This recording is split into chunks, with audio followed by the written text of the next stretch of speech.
We are 9 minutes. Shit. Late na pala ako.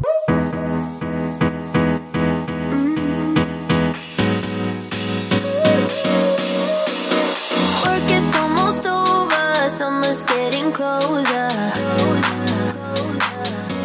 Hey! Hi mga Zooms! Good morning.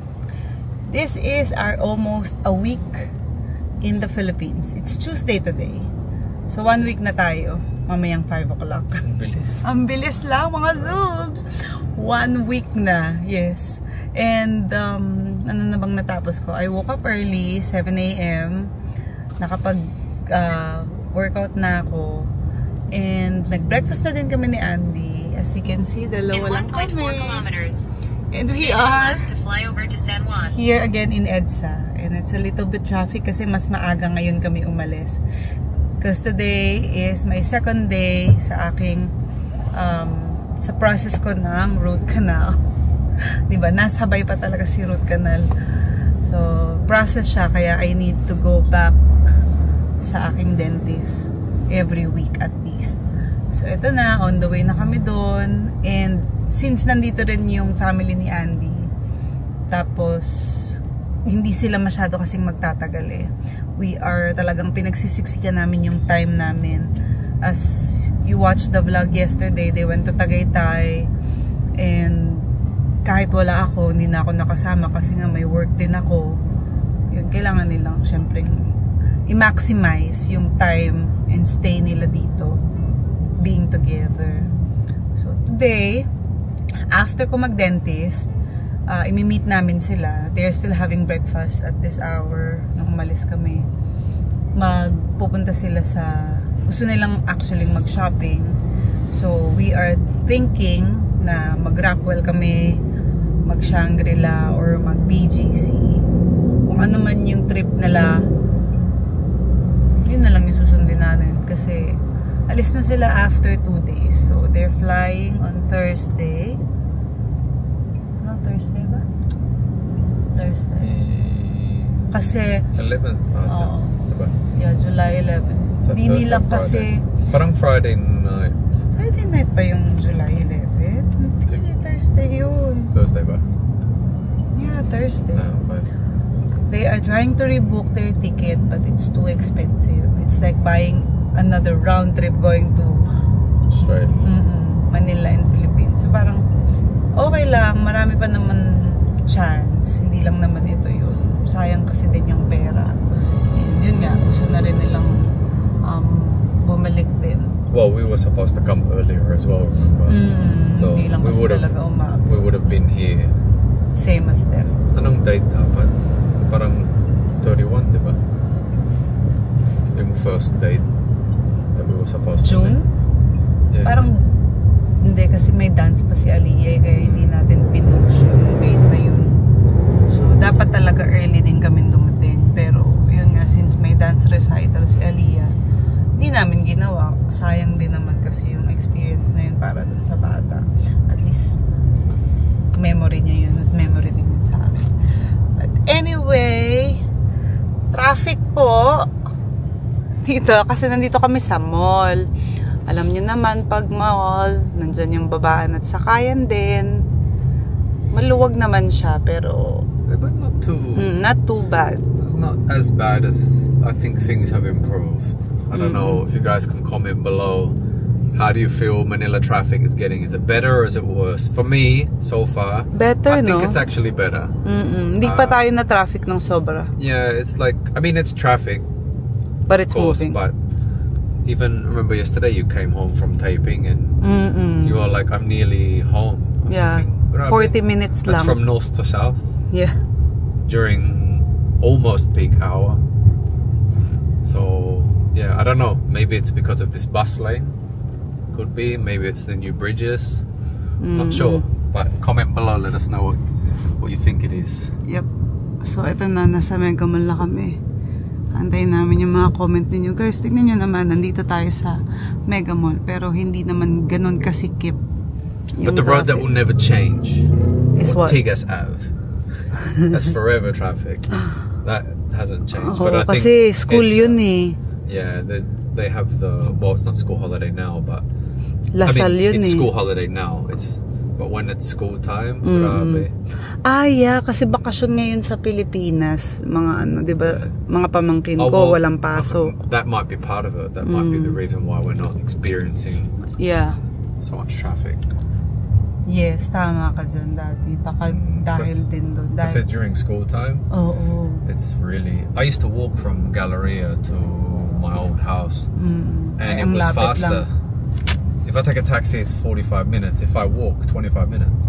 Okay lang mag-walk exercise. We are 9 minutes. Shit.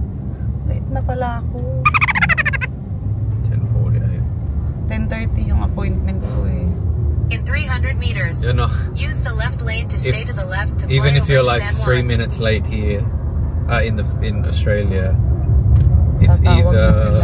either you have to skip your session or rebook. Ibibigay na sa iba yung slot mo Yeah. kasi late ka. Dito, hindi pa naman tumatawag. So hopefully... I think, well, I guess people are more understanding here that it's a good chance that you'll be late. Pero malis kami an hour before. Yeah, we did leave early. Mm. So now we know we have to be even just a touch earlier.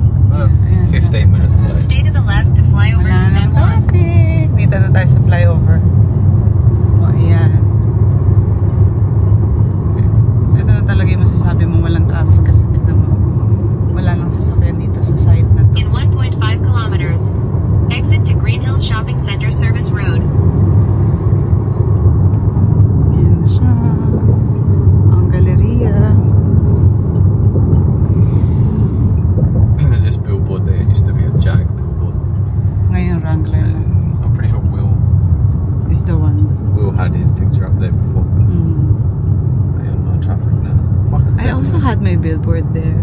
On that one. Sapatos. Alright guys, just pulled into BGC and it's absolutely flaming hot for us. So yeah, we just found a park, and for reference it's Bonifacio High Street B6, but it took us ages to get a park. So I guess I asked the guards, and actually wala silang valet though, so yeah, it took us quite a while. We were first as well, but we sat there for probably 15 minutes, and my mum and my sister and her friend are here waiting for us. So yeah, now there's quite a line waiting for the park, but yeah, it's flaming hot. It's good to be back. Beautiful weather. See all the buildings. Yeah, we'll go shopping first because we have a special guesting coming up, so we need to buy some clothes. You know that I'ma keep it cool. With you I feel like breaking rules. On the edge, looking out with no parachute. You know I'm dreaming about us two, playing around without a clue. On the edge, leaning out. With us it's all or nothing. Ooh, but guess I need more of you. With us it's all or nothing, but guess I need more of you. You say it during night, but in the morning you're just sleep. With us it's all or nothing. Ooh, but guess I need more of you. With us it's all or nothing, but guess I need more of you. What's up guys? And so we're heading off to the lounge because the kids are hungry. Oh, it's getting dark outside. Did you press it? Only two. Only two? You're only supposed to press down, baby. Here.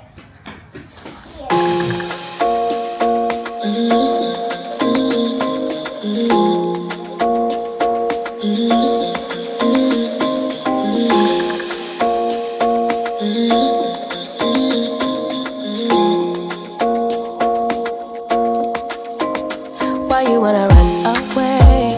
Why you gotta be afraid? I wish I could make you stay, cause baby I love you. Why you tryna break us up when I'm tryna build it up? I wish I could make you stop, Cause baby, I love you. Ganun po ka-memorable sa akin yung BGC dahil yung lugar na yon yung pinakita ko sa inyo sa Fridays kanina. Doon ko actually second time na na-meet si Andy nung bina-blind date kami. Tapos yun yung time at day na yun yung lugar kung saan kami nagkita, tapos very awkward na blind date. Tapos at the end of the night parang na-friendzone ako na sinabi niya na, I know, blind date tayo ng mga friends, but I'm not ready. Parang something like that, na hindi ko na maalala yung exact words, pero yun yung meaning. So parang ako, okay, mga walang hiya itong mga kaibigan namin. So yun yung parang,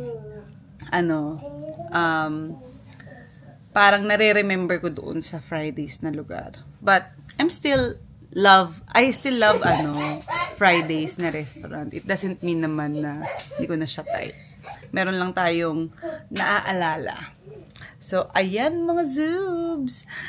Gusto ko pa rin syempre magpasalamat sa lahat ng ating sponsor dahil ang vlog namin ay hindi magiging possible because of them. Bye mga Zoobs! Maraming salamat! Bye-bye ka din, Mimi? Wanna say bye-bye? Bye, Mama Zoobs. Bye daw mga Zoobs.